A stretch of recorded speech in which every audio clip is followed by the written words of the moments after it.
네, 오늘은 반등의 힘을 보여주고 있는 시장 마감까지도 그래도 탄력 둔화되지 않고 그 흐름 이어가고 있습니다. 오늘 아시아 증시 전반적으로 일본 증시 일단 휴장이고요. 대만 각권 지수가 5.7%까지 역시 강하게 반등을 해주고 있는 가운데 항생도 2.7%, 홍콩 지수도 상승으로 가닥을 잡고 그래도 오늘 반등의 힘을 함께 가져가는 아시아 시장입니다.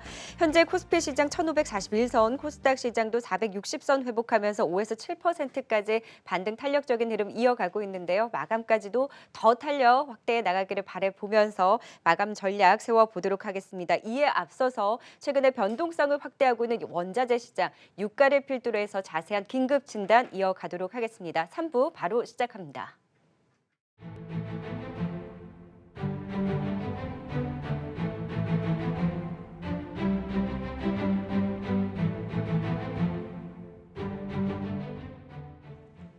네, 주식시장뿐만 아니라 원자재 시장까지 요동치면서 굉장히 불안한 흐름이 감지가 됐었죠. 다행히 간밤에 유가 좀 반등을 주기는 했는데 그간의 하락을 생각하면 과연 이 변동성 어떻게 봐야 될지 앞으로 전망이 쉽지가 않습니다. 자세한 원자재 시장에 대한 긴급 진단 오늘 이베스트 증권의 최진영 연구원과 함께 이야기 나눠보도록 하겠습니다.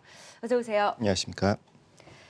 네, 이제 코로나19로 촉발이 돼서 사우디와 러시아의 치킨 게임까지 촉발된 유가의 변동성이 이루 말할 수가 없습니다. 20% 넘는 변동성을 보이는 이런 그쵸. 유가 흐름을 보이고 있는데 다행히 간밤에는 반등을 해주긴 했습니다만 지금 저유가의 장기화에 대한 우려는 글쎄 좀 잡히질 않고 있죠. 네. 가장 큰 문제가 뭐라고 보세요? 일단 아무래도 수요죠. 일단 사람들이 아무리 감산 때문이다 뭐 이렇게 얘기하더라도 이제 증산을 했기 때문이다라고 얘기를 하시는데, 근데 중요한 거는 코로나발 이슈로 일단 항공 관련해 가지고 항공업계의 가동 자체가 대부분 한 80에서 90%가 다 둔화가 된 네. 상태고요. 거기다가 이제 국가별로 해가지고 서로 이동이 제한되면서 거기서 나오는 수요가 또 제한되고, 일단 앞서서 중국이 보여줬다시피 제조업 경기가 둔화를 했었거든요. 그러면은 다른 나라들도 이와 유사한 전철을 밟을 텐데, 그렇게 된다면은 수요 같은 경우에는 월간으로 기준했었을 때 생산량 자체가 수요량 자체가 400만에서 대략 못해도 최대 같은 경우는 700만 bpd까지 좀 둔화가 불가피하다. 결과적으로 이 수요의 문제가 중요하다라고 볼 수가 있겠고요. 네, 결국에는 저유가가 장기화되게 된다면 지금 산유국뿐만 아니라 미국의 이제 셰일 업체들에 대한 줄도산에 대한 우려가 사실 굉장히 신용 리스크의 공포를 가장 강하게 자극을 했던 거잖아요. 그렇죠. 여기서 뭐 연쇄적으로 파생되는 이러한 리스크에 대한 우려까지 커진 상황이었는데 그럼 셰일 기업들이 만약에 저유가가 지속이 된다면 정말 이제 연준이든 뭐 미국에서 손을 써주지 않으면 쉽지 않은 거 아닌가요? 그렇죠. 사실은 지금 셰일 기업들 같은 경우에는 제가 이제 조사를 갖다 했었을 때 대략 한 40개 기업 가운데 40개 모두 다 현재 BEP를 갖다가 만족을 못 시키고 있습니다. 일단 운송 비용을 갖다가 감안한 BEP 같은 경우에 셰일 기업들은 WTI 기준으로 최저 BEP가 37불이기 때문에 이런 것들을 갖다 감안하면은 셰일 기업들은 좀 매출단에서 불가피하고 타격이, 그러면 이제 신용 리스크인데 지금 셰일 기업들의 가장 큰 리스크가 하이힐드 스프레드입니다. 하이힐드 스프레드 같은 경우는 지금 역사적 고점을 갖다가 찍은 상태거든요. 네. 그러니까 2016년 때 저유가 때보다 더 큰 리스크를 안고 있는 상황입니다.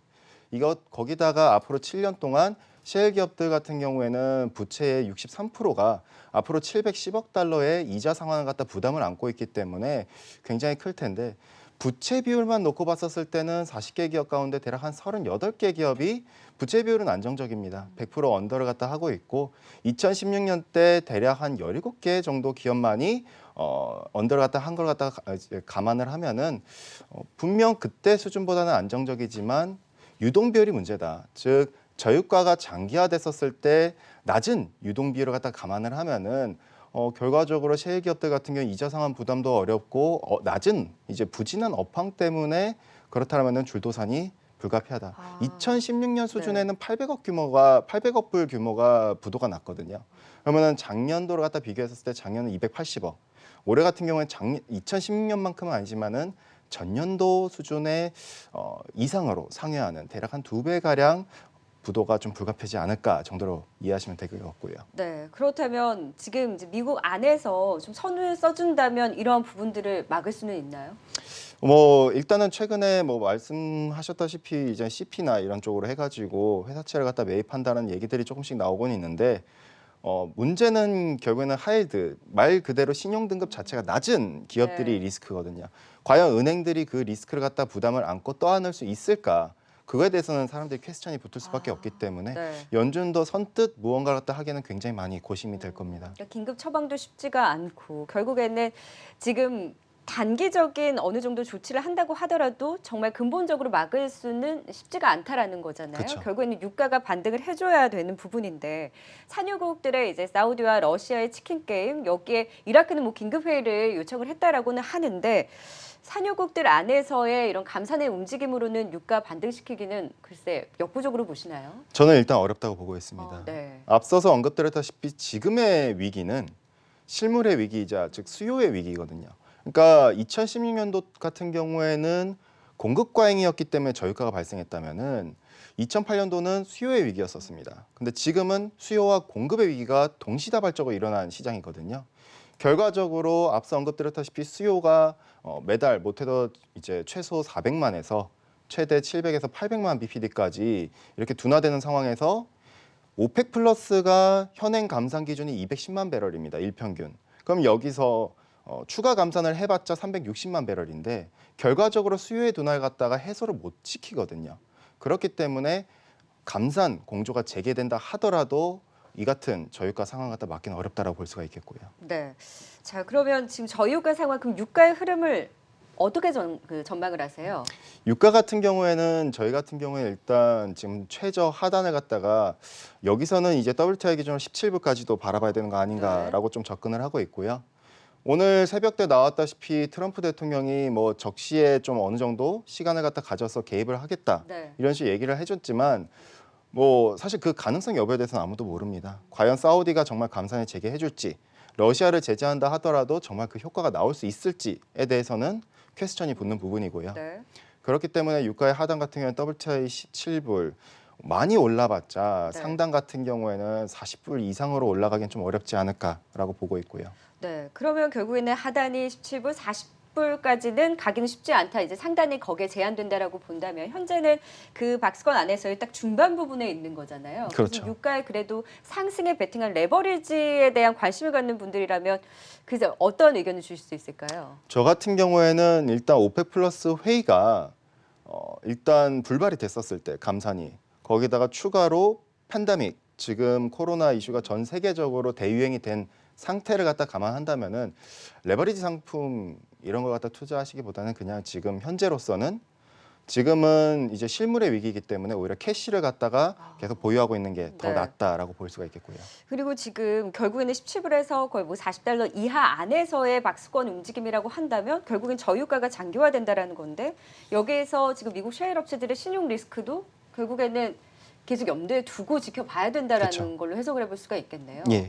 굉장히 극심한 공포가 계속되고 있고 어디서 풀릴지 실마리도 찾기가 쉽지가 않은 상황인데 여기에 최근에 국제유가와 비슷하게 원자재 시장 안에서도 큰 폭의 하락이 나오고 구리의 가격이 또 큰 폭의 급락이 나왔는데 이 영향은 또 어느 정도로 보시나요?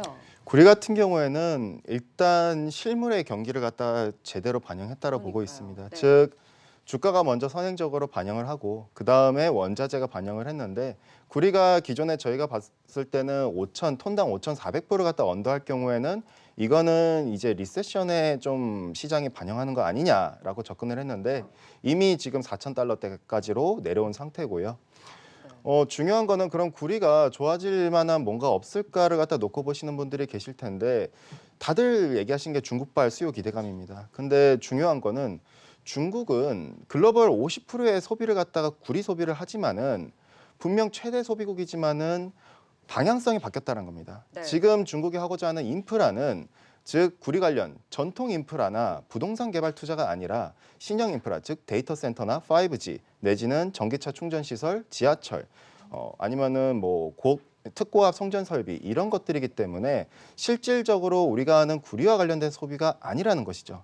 특히나 코로나가 발생했음에도 불구하고 구리와 관련해 가지고 전력망 인프라 투자 목표치를 전년 대비 20%를 갖다 삭감을 했기 때문에 네. 사실상 우리가 봤었을 때 비철단에서의 뭔가 큰 기대는 좀 지향해야 될 부분이지 않겠는가.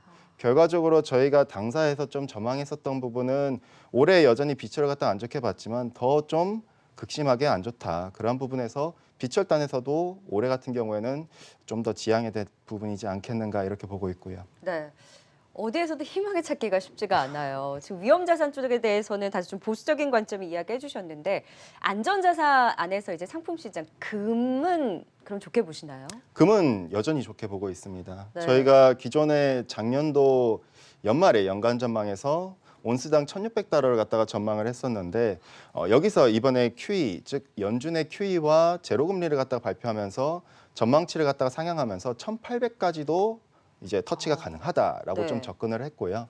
중요한 거는 금값이 그럼 요 최근에 왜 자꾸 빠졌는가를 갖다 놓고 봤을 때 금만 빠진 게 아닙니다. 전체 시장, 채권 시장뿐만 아니라 주식 시장도 그리고 원자재 시장 전반적으로 지금 리스크가 큰 상태고요. 네.